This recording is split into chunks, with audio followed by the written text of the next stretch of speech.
comme vous le voyez, hein, la préhistoire, c'est une matière très philosophique. Et c'est pourquoi, d'ailleurs, elle n'avancera, à mon sens, que dans et par l'interdisciplinarité. Je suis convaincu, j'ai été pendant 11 ans membre du conseil scientifique de l'université d'Orsay, près de Paris. Je suis convaincu depuis longtemps que la science, à notre époque, et déjà avant, n'avance que par et à travers la et l'interdisciplinarité.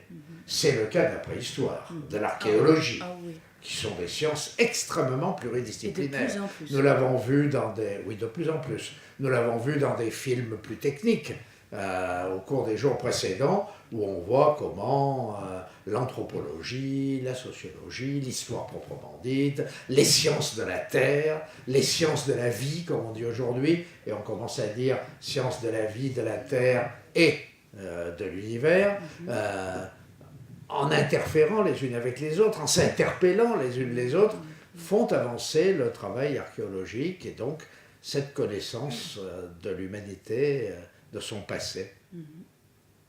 Et ce monde de la recherche, en plus, travaille dans un empire, on va dire, où le soleil ne se couche jamais, parce qu'ils travaillent sur toute la Terre, ils échangent en permanence, et à l'abri souvent des grands drames que véhiculent les masses médias, et dans quelque chose qui, encore une fois, touche à la fraternité, touche à... je ne sais pas, cet idéal qu'on aurait tous envie de partager, d'échanger de la connaissance et avancer ensemble.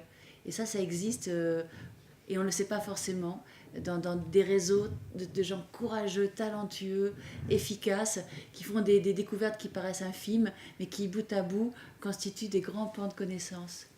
Il est établi par plusieurs sciences quasi simultanément, et séparément les unes des autres au départ, qu'il n'y a qu'une seule humanité.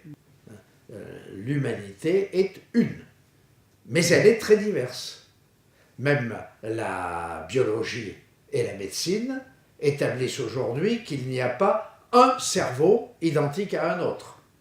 D'ailleurs, quand on calcule, on voit qu'il y a au moins 6 à 7 milliards de codes génétiques différents, et naturellement interviennent là-dedans les interactions, l'interaction avec l'environnement, etc. Le professeur Chazal, doyen la faculté de médecine de Clermont, a exposé ça ici même, car le Rio est ouvert à toutes les sciences.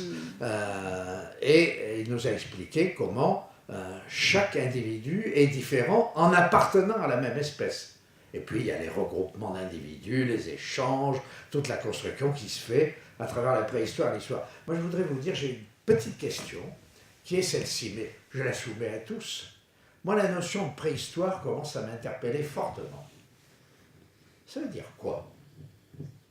Le professeur Jacques Le Goff, illustre médiéviste, a publié, ou on a publié de lui tout récemment, On trouve au volcan, enfin c'est le grand libraire à Clermont, en ce moment, une petite plaquette, on ne découpe pas l'histoire en tranches. Mais alors cette histoire, cette affaire, préhistoire, proto-histoire, nouveau concept, histoire, puis il va y avoir la post-histoire, comme il y a la post-modernité, cette invention qui n'a pas beaucoup de sens pour moi, sinon de s'insérer dans le monde néolibéral d'aujourd'hui. Moi, ça m'interroge. Où sont les coupures? Elles sont par rapport aux moyens techniques dont nous disposons pour aborder les différentes périodes. Pour les unes, on n'a aucun écrit, seulement les archives de la Terre. Pour les autres, on a des écrits, mais qui ne sont pas du peuple intéressé. C'est ce qu'on appelle la proto-histoire. Par exemple, les Gaulois, ils n'ont pas écrit, mais César, Strabon et d'autres ont écrit sur eux. Et puis, il y a les documents d'histoire écrites. Les archives telles que des gens comme moi les ont pratiquées depuis leurs études.